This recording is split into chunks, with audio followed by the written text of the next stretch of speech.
ആത്മാവാം ദൈവമേ വരണേ.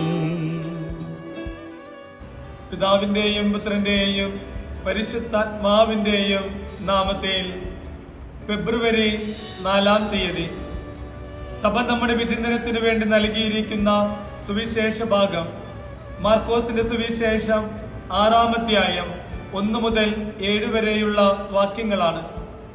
സഭ ഇന്ന് രക്തസാക്ഷിയായ വിശുദ്ധ ജോൺ ഡി ബ്രിട്ടോയുടെ തിരുനാൾ ആഘോഷിക്കുകയാണ്.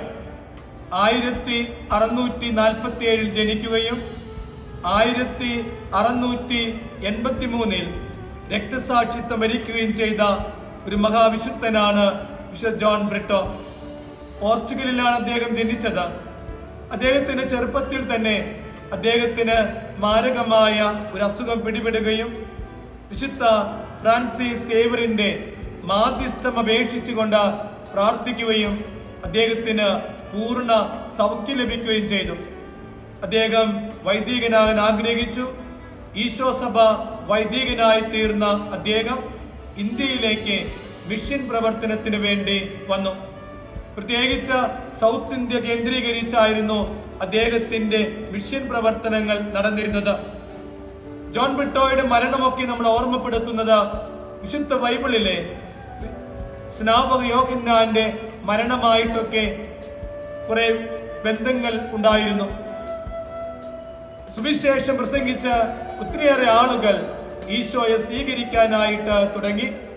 അതിൽ ഒരു നാട്ടുരാജാവ് മാനസാന്തരപ്പെട്ട ഈശോയെ സ്വീകരിച്ചു. അതിൽ അദ്ദേഹത്തിന്റെ ഭാര്യയ്ക്കത് ഇഷ്ടമായില്ല. ഭാര്യ ജോൺ ബ്രിട്ടോയെ വളരെയധികം വെറുത്തു. കാരണം ജോൺ ബ്രിട്ടോ കാരണമാണല്ലോ തന്റെ ഭർത്താവ് ഒരു ക്രിസ്ത്യാനിയായി തീർന്നത് എന്ന സാഹചര്യം കിട്ടിയപ്പോൾ അവൾ ജോൺ ബ്രിട്ടോയെ കഴുത്തറുത്ത് കൊല്ലുകയാണ് ചെയ്തത്. രക്തസാക്ഷിത്വം വരിച്ച ജോൺ ബ്രിട്ടോയെ വിശുദ്ധനായിട്ട് പ്രഖ്യാപിക്കുന്നത് 1947 ജൂൺ 23-ാം തീയതി വിശുദ്ധനായിട്ട് പ്രഖ്യാപിച്ചു. സുവിശേഷത്തിലേക്ക് വരുമ്പോൾ മാർക്കോസിന്റെ സുവിശേഷം 5-ാം അധ്യായത്തിൽ നമ്മൾ കണ്ടത് വിശ്വാസത്തെ പ്രതി ഈശോ അത്ഭുതങ്ങൾ പ്രവർത്തിക്കുന്നതാണ്. എന്നാൽ 6-ാം അധ്യായത്തിലേക്ക് ഇന്നത്തെ സുവിശേഷ ഭാഗത്തിലേക്ക് വരുമ്പോൾ അവിശ്വാസം കാരണം ഈശോ അത്ഭുതം പ്രവർത്തിക്കുന്നില്ല. അതിന്റെ പ്രധാനപ്പെട്ട കാരണം അവർ ചോദ്യങ്ങൾ ചോദിക്കുകയാണ്. ഈശോ സ്വദേശത്തേക്ക് വരുന്നു. സ്വദേശത്ത് വരുന്ന ഈശോയെ കണ്ട് അവർ പറയുന്നു, ഇവന്റെ ബന്ധുക്കൾ നമ്മുടെ കൂടെ ഇല്ലേ? ഇവൻ എവിടെ നിന്നാണ് ഇത്രയും കഴിവൊക്കെ ലഭിച്ചത്? ഇതിന്റെയൊക്കെ അടിസ്ഥാനം എന്താണ്? ചോദ്യങ്ങളെല്ലാം ശരിയായ ചോദ്യങ്ങളാണ്. പക്ഷെ ഒരു കുഴപ്പമുണ്ടായിരുന്നു. തെറ്റായ മനോഭാവത്തോടു കൂടെയുള്ള ചോദ്യങ്ങളായിരുന്നു. മാർക്കോസ് സുവിശേഷകൻ നമ്മുടെ മുമ്പിൽ പറഞ്ഞു വെക്കുന്ന ഒരു കാര്യമുണ്ട്.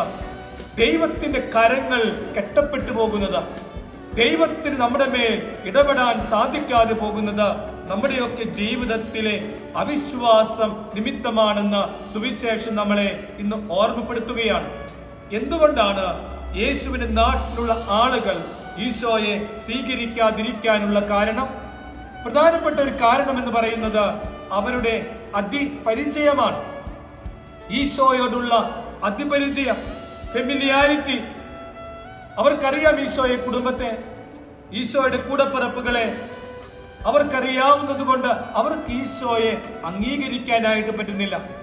ഈ വലിയൊരു അപകടം നമ്മുടെയൊക്കെ വിശ്വാസ ജീവിതത്തിലും ഇന്ന് പലപ്പോഴും സംഭവിക്കുന്നുണ്ട്. വിശുദ്ധ കുർബാനയോടുള്ള അതിപരിചയം, ദേവാലയത്തോടുള്ള അതിപരിചയം, ഉദാശപരമായ ജീവിതങ്ങളോടുള്ള അതിപരിചയം പലപ്പോഴും അതിന്റെ വിലക്കനുസരിച്ചുകൊണ്ട് നമുക്ക് ഇടപെടാനായിട്ട് സാധിക്കുന്നില്ല. അത് നമ്മൾ ഒരുപക്ഷെ അവിശ്വാസത്തിലേക്ക് കൊണ്ടുപോകാം. അതുകൊണ്ട് നമ്മുടെയൊക്കെ ജീവിതത്തിൽ ദൈവത്തിന്റെ ഇടപെടൽ നടക്കുവാൻ നമ്മുടെയൊക്കെ അതിപരിചയങ്ങൾ, അവിശ്വാസങ്ങൾ കാരണമായി തീരാമെന്ന് മാർക്കോസ് സുവിശേഷകൻ നമ്മളെ ഇന്ന് ഓർമ്മപ്പെടുത്തുകയാണ്. എന്റെ സുഹൃത്തെ, ഇന്നേ ദിവസം സ്വർഗം നമ്മോട് ആവശ്യപ്പെടുന്നത് നിന്റെയൊക്കെ ജീവിതത്തിൽ ദൈവത്തിന് ഏത് സാഹചര്യത്തിലും ഇടപെടാൻ സാധിക്കും. നിനക്ക് വിശ്വാസമുണ്ടായാൽ മാത്രം മതി. വിശ്വാസമില്ലായ്മ ദൈവം നിന്റെ ജീവിതത്തിൽ ഇടപെടാനുള്ള സാഹചര്യങ്ങൾ നീയായിട്ട് ഒഴിവാക്കി കളയുകയാണ്, നിന്റെ ജീവിതത്തിൽ ഇടപെടാതിരിക്കാൻ ദൈവത്തിന്റെ കരങ്ങൾ നീ തന്നെ കെട്ടപ്പെടുകയാണ് എന്ന് സുവിശേഷം നമ്മളെ ഓർമ്മപ്പെടുത്തുന്നു. ഇന്ന് ദിനത്തിന്റെ എല്ലാ അനുഗ്രഹങ്ങളും നിങ്ങൾക്കുണ്ടാകട്ടെ. God bless.